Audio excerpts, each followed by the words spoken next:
While watching his luck was his light of love, the lady that's known as Lou. When out of the night, which was 50 below, and into the din and the glare, there stumbled a miner, fresh from the creeks, dog dirty and loaded for bear. He looked like a man with a foot in the grave, and scarcely the strength of a louse. But he tilted a book of gold on the bar, and he called for drinks for the house.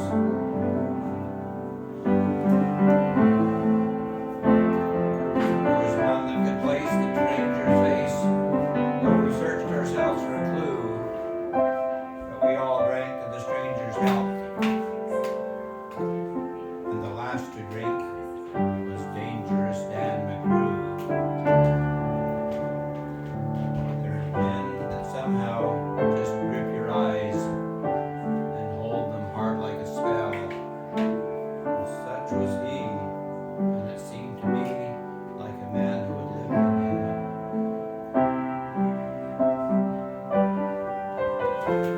With a face full of hair and a dreary stare of a dog whose day is done, and he watered the green stuff in his glass,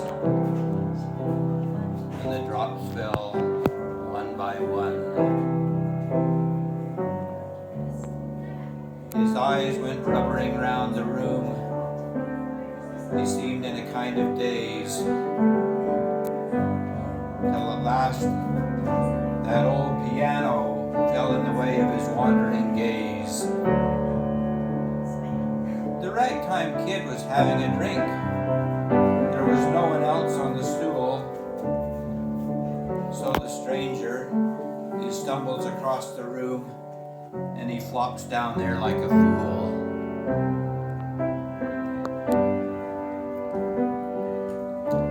In a buckskin shirt that was glazed with dirt, he sat, and I saw him sway. Then he clutched those keys with his taloned hands. My, but that man could play.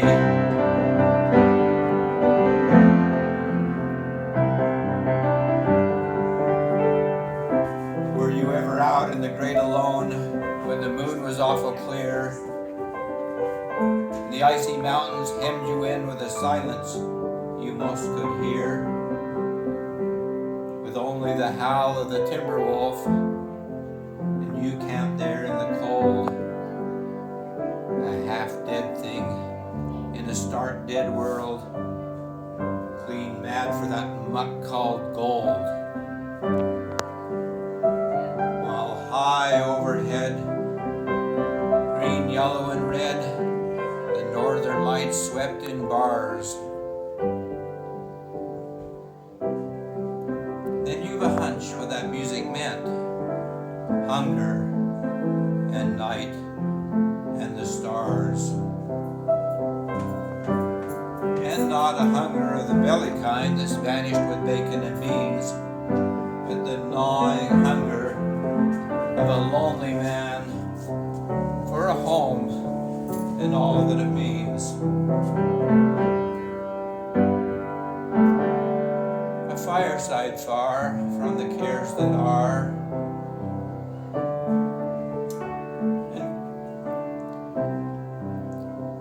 fireside far from the cares that are,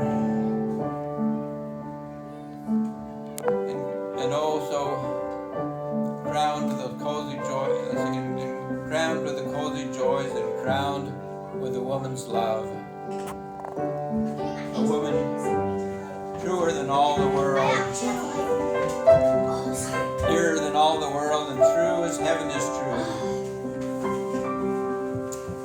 My God, how ghastly she looks, that woman who's known as Lou. Then on a sudden, the music changed, so soft that you scarce could hear. But you felt that your life had been looted clean of all that it once held dear. That someone had stolen the woman you loved, that her love was the devil's lie. Your guts were gone, and the best for you was to crawl away and die. It was the crowning of a heart's despair, and it thrilled you through and through. I guess I'll make it a spread misere, said Dangerous Dan McGrew. The music almost died away. Then it burst like a pent-up flood, and it seemed to say, repay, repay, and my eyes were blind with blood. The thought came back of an ancient wrong, and it stung like a frozen lash. And the lust awoke to kill, and the music stopped with a crash.